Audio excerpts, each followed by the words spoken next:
coming up next. The story of an all-time classic rock standard from both the singer and the guitarist who wrote it.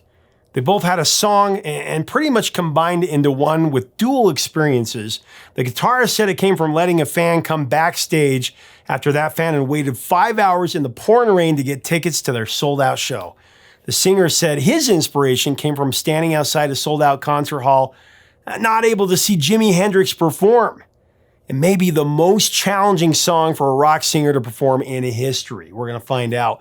I mean, most just can't hit the notes. But boy, did this guy do it. Even if he had to fight a legendary producer tooth and nail to get it right. The story's coming up next on Professor of Rock. Hey, music junkies. Professor of Rock, always here to celebrate the greatest artists and the greatest songs of all time. You know, if you collected Kenner Star Wars action figures as a kid, play with them, you're going to dig this channel of nostalgia. Make sure to subscribe below right now. Click the bell so that you always know when our new interviews and videos drop. Make sure to do that. Also, check out our exclusive content on Patreon and our latest merch. Our Professor of Rock merch is below. So it's time for another edition of our series, Number One in Our Hearts, where we celebrate a song that absolutely should have been a #1 hit, but it came up short due to various reasons. This is one of the most powerful rock songs ever put to record. You know, before and after an interview, when the cameras are off, I ask a couple of questions to singers and songwriters, just because I'm curious. I don't necessarily want to put it on camera, but I ask them, one question I ask a lot is, what do you think is the most difficult rock song for a singer to sing? And you know what? I hear this one all the time.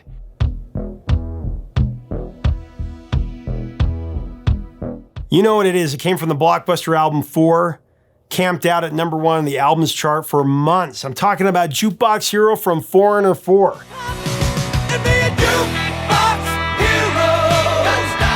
Written by the no-holds-barred scorched earth singer Lou Gramm and Uber producer legendary multi-instrumentalist Mick Jones. A band that has sold 80 million records. They had 17 big hits that are still played on radio every day. And like I've said in the past, they haven't so much as sniffed a nomination for the Rock Hall of Fame. I mean, probably the biggest Rock Hall snub currently. I mean, how can you have a Rock and Roll Hall of Fame if Foreigner's not in it? This song came from both singer and guitarist Lou and Mick, having a different experience but similar in subject. Mick invited a kid who had waited 5 hours in the pouring rain to try and get tickets to the sold-out Foreigner show backstage. He brought him backstage. He showed this kid everything that went on. Before the concert, he got to meet everybody. And he said this kid had that look in his eye that inspired Mick to go write this song. And then Lou Gramm had the same experience, but he was the kid, you know, outside looking in. He wanted to go to a Jimi Hendrix show as a teenager, but didn't have a ticket, so he dreamed of being on that stage, and boy, would he ever soon. So they each had a part of a song and then combined it to create one of the, like I said, the biggest rock showstoppers ever. It became a live staple, and it actually only peaked at number 26 on the pop charts, but it did go to number 3 on the rock charts. What Lou and Mick share here is really cool. Lou butted heads with legendary producer Mutt Lange. You know, Mutt was trying to push him to sing like Bon Scott because he'd just worked with AC/DC. But Lou had different ideas. He'll tell you coming up next. Last of all, the song would go gold and help the album Foreigner 4 sell 6 million copies in the US and around 10 million worldwide. But decades later, the song would sell 1 million copies digitally. One of only a few rock songs to do that. Let's get into the interview now. As we get into it, I do want to thank our sponsor, Zenni Eyewear. The glasses I always wear. Right now, with inflation being out of control, you can get up to 80% off of regular prices for glasses. Hundreds of them start at $6.95. Zenni's the only way to go. You pick your features, you design your own glasses. Click on the info button right up here to get the best deal from POR. Check it out. Here's the interview.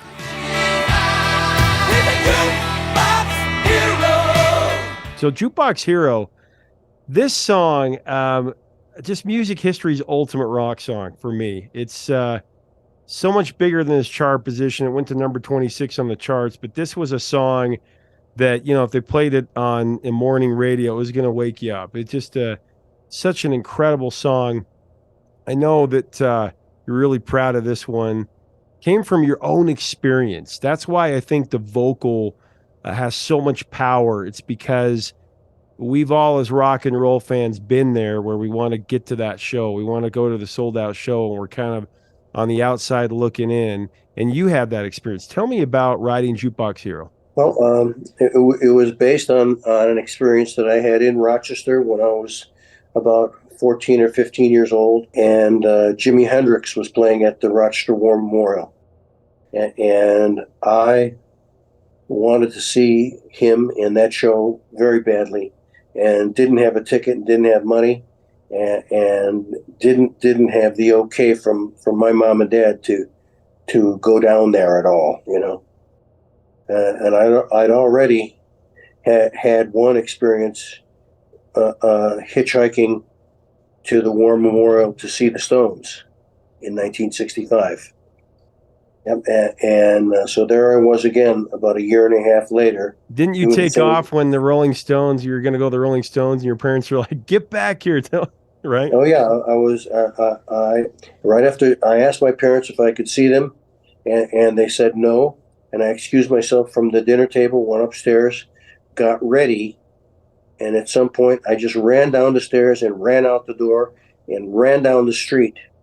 And when I was approaching the end of the street, I heard way off in the distance, "Louis, I'm gonna kill you."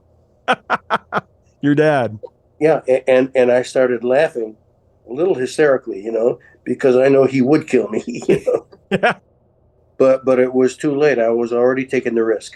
And then later you opened for the Rolling Stones. That's what was cool. Yes, isn't that something? Yeah, that's amazing. It came all the way back around. So this time I didn't say anything. I just left. You know, didn't announce it, just left.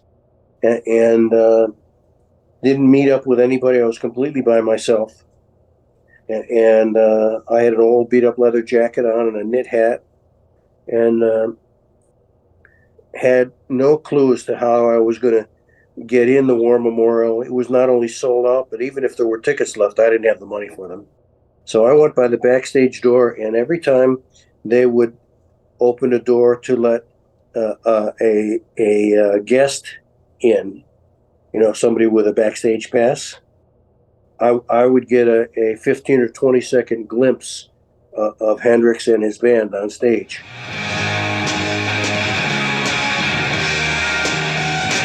And to me, that was worth it. It was just so awesome that I would have stayed there all night watching little segments of that, you know. But at some point, believe it or not, the crowd, which was pretty whacked that particular night in Rochester, lit the seat cushions on fire up in the balcony, and they stopped the show. Wow. Yep. Hendrix. Fire. The two go together really well. So, I mean, I treasure those experiences. Yeah. In my younger years, when I, you know, was desperate to see my rock heroes, and financially was out of my element. Well, and also when you're drumming along the Beatles songs in your basement as a kid, dreaming of being on that stage. That's what's so great about those lyrics, is that comes out. You're able to assimilate that through your performance and the lyrics and the way that you emote this incredible song that we've all felt a part of.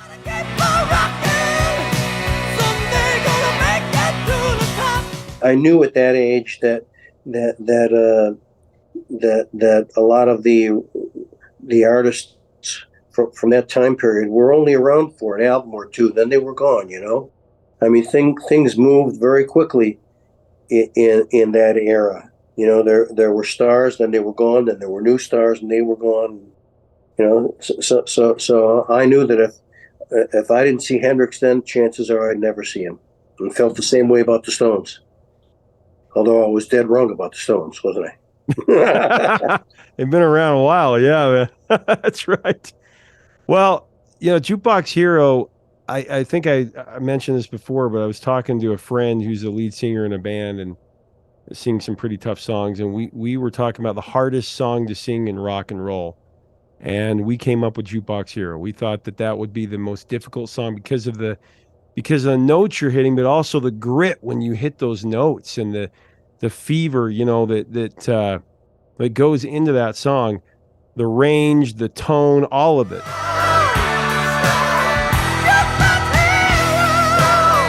How did you learn to sing like that? It's like superhuman. The song, I mean, it just took that path when I was working on it, and I was very blessed that I was able to hit the notes that I wrote, you know, or I would have had to disassemble a song and make it something else. But I was very fortunate to be able to go from that real low down, standing in the rain, you know, that real hunkered down beginning. Standing in the rain. To the gotta keep it rocking, you know. Ain't never gonna stop. Gotta keep it rocking. And I think that between the initial verse, that second section that I just sang a little bit, and the JukeBox Hero, there's 3 very dynamic sections to that song.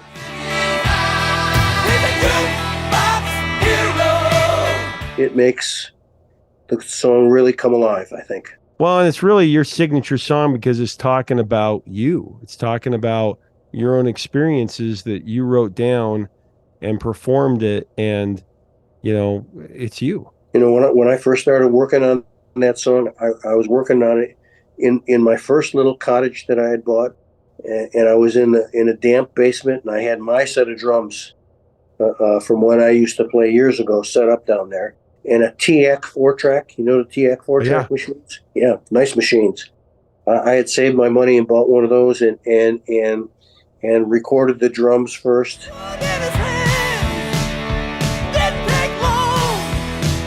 And I couldn't play guitar to save my life, so I recorded the guitar parts on a synthesizer.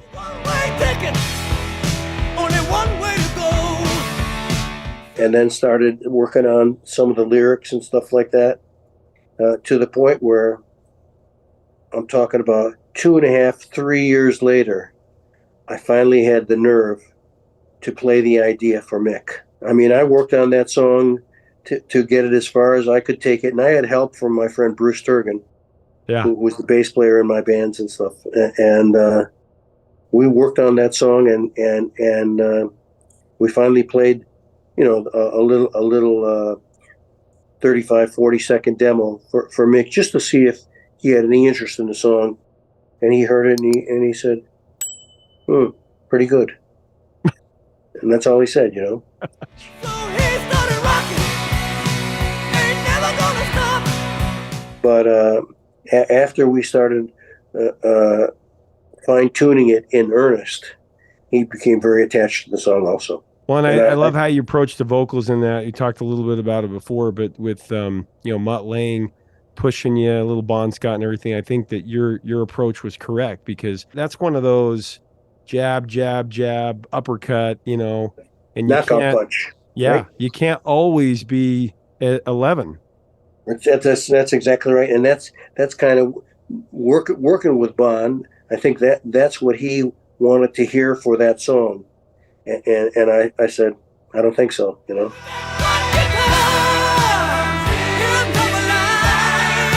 And I'm glad I didn't let him, as the producer, overrule me as the artist. Yeah, well, and you're right. 40-something years later now, JukeBox Hero, for my money, that's the best track on Foreigner 4. That's the rock and roll explosion, right? Thanks, I agree.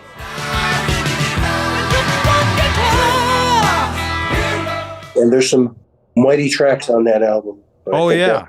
Some of the greatest ever. But JukeBox Hero is a standout, and it was just it's just a grab you by the throat rocker.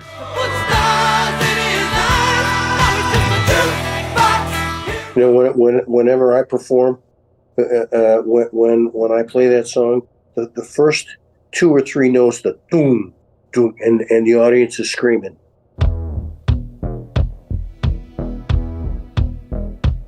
You know, don't even have to get into any chords or any keyboard pads or anything. Just the doom, doom, and they're screaming. You know. Oh yeah.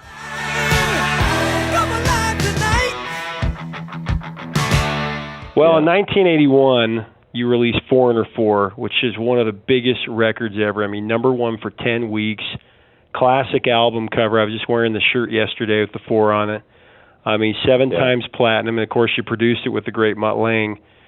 I want to talk about one of the singles that came from that, one of the greatest rock anthems in radio history, JukeBox Hero. Went to number 26 in the pop charts, but I mean, Mick, that was a song that was so much bigger than its chart position. And of course it was inspired by a real experience that you had in Cincinnati. Tell us about that. That's right. We were playing in Cincinnati. We went to the show early on in the afternoon to do a sound check, and it was pouring down rain, and there were a bunch of fans outside getting soaking wet, and so we did the sound check and came back after, later for the show, and there's one guy who was still out there. He hadn't managed to get an autograph the first time, and he was still there, and he was soaking wet. Standing in the rain. And so we took him into the backstage with us, just really to dry him off, let him have a chance to dry himself off. And then, he was so starstruck. He was so, we let him stand on the side of the stage during the set. We even rustled a few groupies up to make a fuss of him. and he got the whole 9 yards, So it was, and watching him going through this gave me the idea, about the fantasy of being a rock star.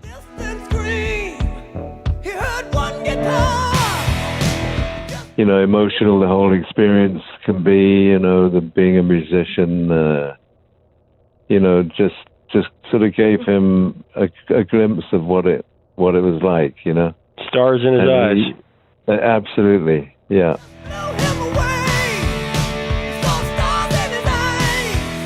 That was, it was great, he felt great, and I felt great too, because I got a song out of it. Yeah.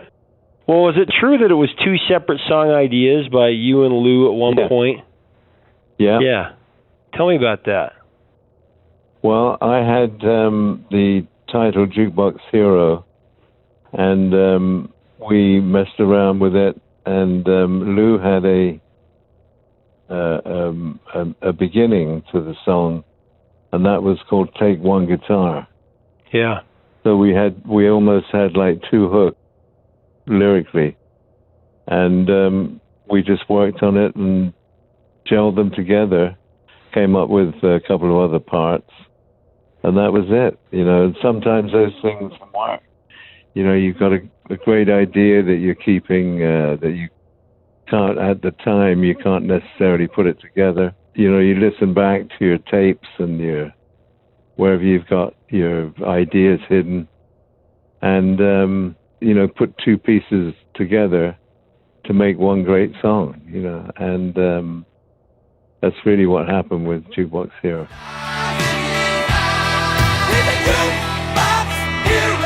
It's definitely our rock anthem, I would say.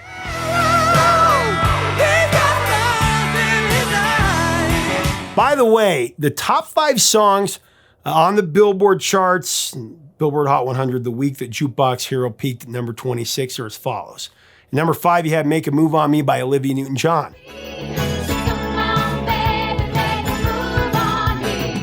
At number 4, That Girl by Stevie Wonder.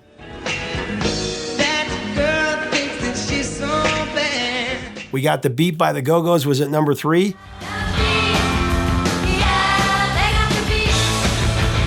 At number 2, you had Open Arms by Journey.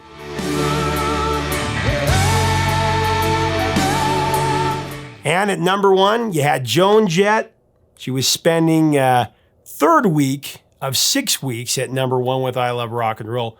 I mean, how cool if Joan Jett and Foreigner could have shared the top 2 spots for that week. Hey, just a thought.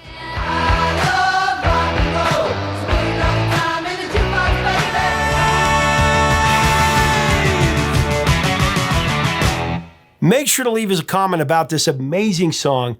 Lou Gramm, Mick Jones, Foreigner, Are they the biggest Hall of Fame snub going right now? What do you think is their most what's the most difficult song to sing live, do you think? I'd like to get your opinion on that. What do you think is the hardest rock song to sing? JukeBox Hero's got to be up there for just he goes. It's just the dynamics in that song. Lou Gramm, I think it's his best vocal performance. What do you think? Let us know. If you dig our content, we'd love to have you subscribe below. You hit that red button, and we'd love to have you as part of our community. Until next time, 3 chords and the truth, my friend.